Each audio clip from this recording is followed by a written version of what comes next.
Be honest with yourself for a second. You can plan for hours. You can imagine the perfect outcome. You know exactly how you'll do it. But starting? That's where everything freezes. And people call it laziness. But it's not. If planning feels easy but starting feels impossible, you probably have these traits and no one talks about them. Stay with me because one of these might explain your entire life. Number 1. You love clarity too much. You like things to make sense before you move. You want the full plan, the right timing, the perfect setup. So you wait. You tell yourself, once I'm fully ready, I'll start. But here's the problem. Clarity doesn't come before action. Clarity comes from action. People who start don't feel ready. They move messy and figure it out along the way. But if you need certainty first, starting will always feel uncomfortable. Number 2. You're intelligent and imaginative. This one is sneaky. You're smart. You think deeply. You imagine outcomes very clearly. So clearly that your brain treats planning like progress. Your mind feels productive, even when nothing is happening. You replay the idea. You refine it.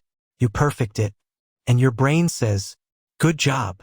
But imagination without action becomes a trap. You live in your head instead of the real world. Number 3, you're afraid of wasting your potential. You don't want to do things halfway. You want to do it right. You want your effort to matter.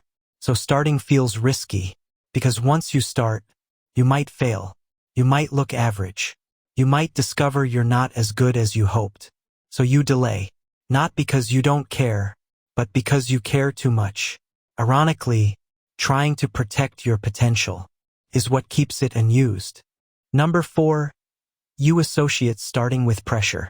In your mind, starting means commitment, and commitment feels heavy. Once you start, people might expect results. You can't quit easily. You'll be judged. So your brain chooses the safer option. Planning. Planning feels free.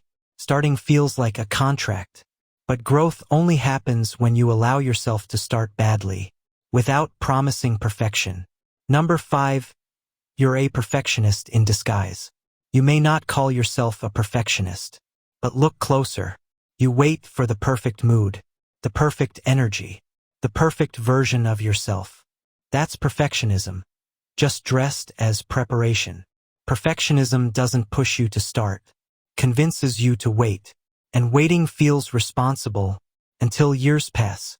Number 6, you don't trust small beginnings. You want the big move, the dramatic start, the moment that changes everything. But real progress is boring at first.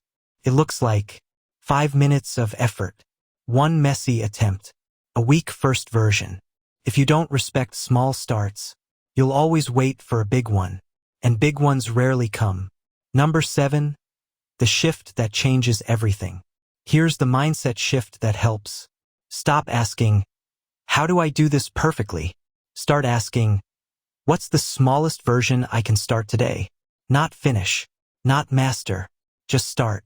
5 minutes, 1 page, 1 action. Momentum doesn't come from motivation. Motivation comes after momentum. Once you move, your brain follows. If planning feels easy but starting feels hard, you're not broken. You're thoughtful. You're aware. You're capable. You just need to stop waiting for clarity and start creating it, because the life you're planning only begins the moment you move.